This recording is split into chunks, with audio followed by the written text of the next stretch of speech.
আসসালামু আলাইকুম। এখন শুনবেন সংবাদ শিরোনাম। স্বাস্থ্যের আলোচিত ঠিকাদার মিঠু তেলসমাতি বেনামে এবি ব্যাংক থেকে বিপুল অর্থ লোপাট, ৩,০০০ টাকার ভাড়া দোকান দেখিয়ে প্রায় ১০০ কোটি টাকা ঋণ।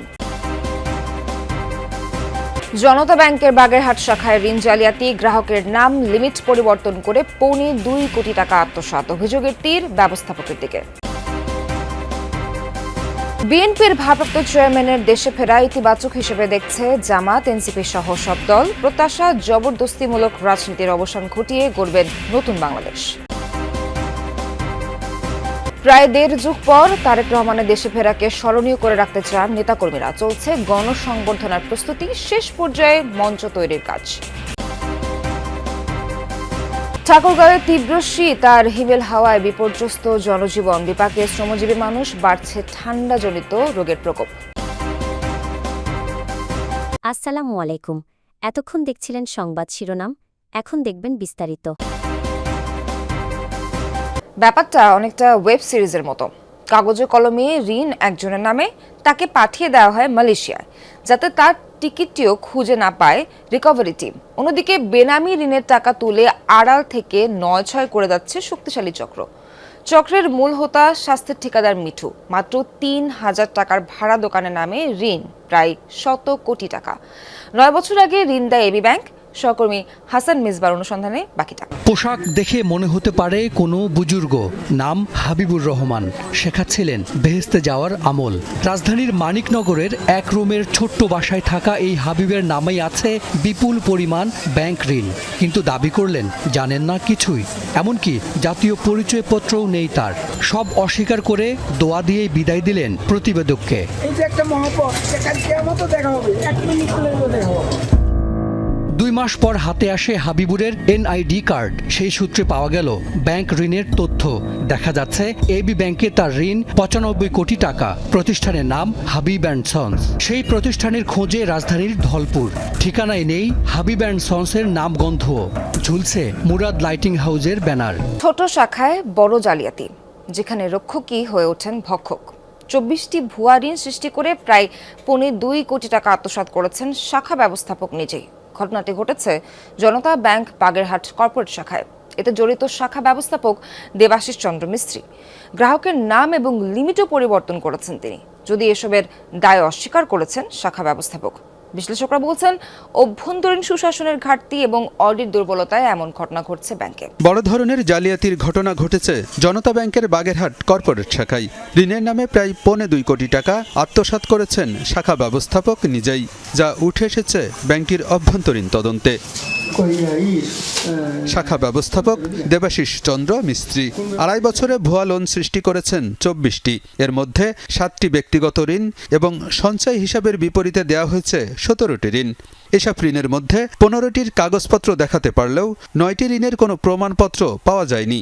সরবরাহ করা প্রতিটি ঋণের মঞ্জুরিপত্রেই সই আছে শাখা ব্যবস্থাপকের। যদিও ভুয়া ঋণের মাধ্যমে অর্থ আত্মসাতের অভিযোগ অস্বীকার করেছেন তিনি, তবে ক্যামেরার সামনে এ বিষয়ে কথা বলতে রাজি হননি। না, আমার অভিযোগ নাই তো এরকম। শাখা ব্যবস্থাপকের জালিয়াতির বিষয়টি পূর্ব পরিকল্পিত। তারেক রহমানের দেশে ফেরার সিদ্ধান্ত সামগ্রিক রাজনীতির জন্য ইতিবাচক বলে মনে করে জামায়াত, এনসিপি সহ বাকি দলগুলো। বিএনপির শীর্ষ নেতাকে স্বাগত জানিয়ে তার কাছে জবরদস্তিমূলক রাজনীতির অবসানের প্রত্যাশা করেন। নেতারা বলেন, গণতন্ত্রের ধারাবাহিকতা অক্ষুণ্ণ রেখে সবাইকে নিয়ে আগামীর বাংলাদেশ তৈরি করা গেলে তারেক রহমানের রাজনীতির ইতিহাস হবে অনন্য ও দীর্ঘমেয়াদী। ২৫ তারিখে ইনশাআল্লাহ আপনাদের দয়া আল্লাহর রহমতে আমি দেশে ফিরে যাব। প্রায় ১৭ বছর পর দেশের মাটিতে পা রাখতে যাচ্ছেন বিএনপির ভারপ্রাপ্ত চেয়ারম্যান তারেক রহমান। তাকে বরণ করে নিতে স্মরণকালের সর্বোচ্চ জমায়েতের প্রস্তুতি নিচ্ছে বিএনপি। দেশে না ফেরা ঘিরে রাজনৈতিক সমালোচনার যেমন অবসান হতে যাচ্ছে, তেমনি সংকট মোকাবেলায় তারেক রহমানকে সমাধান মনে করছেন এই রাজনীতি বিশ্লেষক।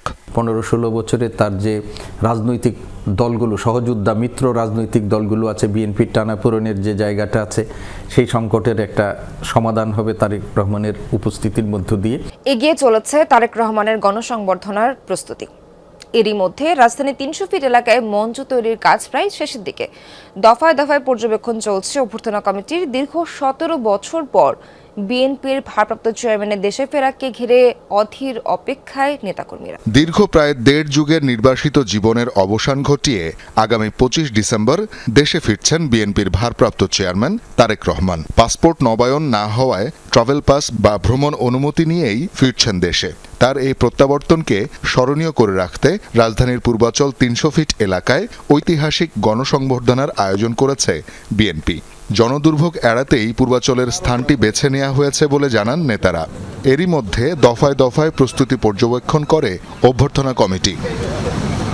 ইতিমধ্যে দেখতেই পাচ্ছেন যে বিএনপির সকল পর্যায়ের নেতৃবৃন্দের মাঝে একটা উৎসাহ উদ্দীপনা তৈরি হয়েছে। যেই সময় আমাদের হাতে রয়েছে এর মধ্যে আশা করি আমাদের কাজ সব সুচারুরূপে শেষ হবে।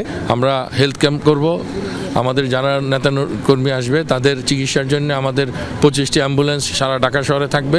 উত্তরের জেলা ঠাকুরগাঁওয়ে জেকে বসেছে শীত। ঘন কুয়াশা আর কনকনে ঠান্ডা হওয়ায় বিপর্যস্ত হয়ে পড়ছে জনজীবন, ব্যাহত হচ্ছে স্বাভাবিক চলাচল।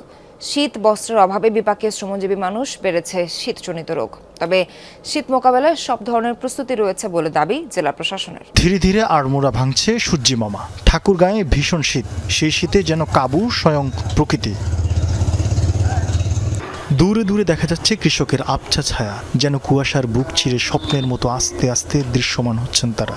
হাড় কাঁপানো শীতে কৃষকদের পোহাতে হচ্ছে নানা সমস্যা, তবু সকাল হতেই ছুটতে হচ্ছে পেটের দায়ে। কুয়াশা না হলেও কালকে তো 1টা পর্যন্ত ছিল দুপুর। আমরা তো দিন মজুর করে খাই, আমাদের তো মনে করি যে শীত পড়লে তো আমাদের কাম কাজ নাই, আমরা ওই কোনোদিন না খায়া থাকি, কোনোদিন পাই, কোনোদিন খাই নাই। সন্ধ্যার পরে থাকা যায় না, সকাল তাও একটু কম, সন্ধ্যার পরে বেশি ঠান্ডা।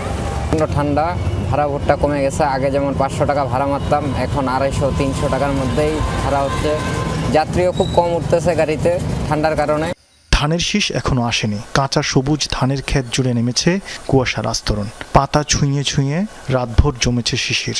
এমন শীতে বাড়ছে ঠান্ডাজনিত রোগ আর চাপ বাড়ছে হাসপাতালে।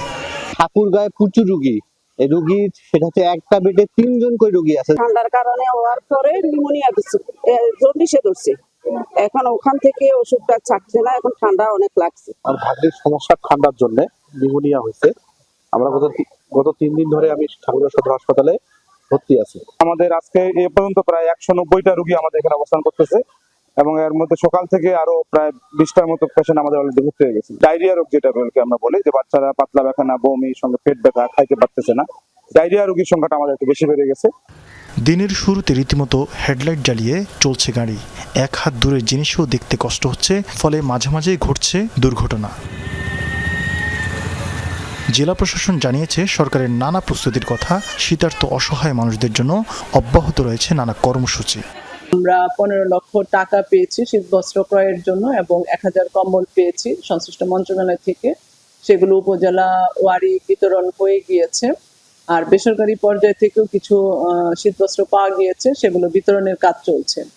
জেলায় গত এক সপ্তাহে গড় তাপমাত্রা ছিল সর্বোচ্চ 21 ডিগ্রি সেলসিয়াস এবং সর্বনিম্ন 11 ডিগ্রি সেলসিয়াস।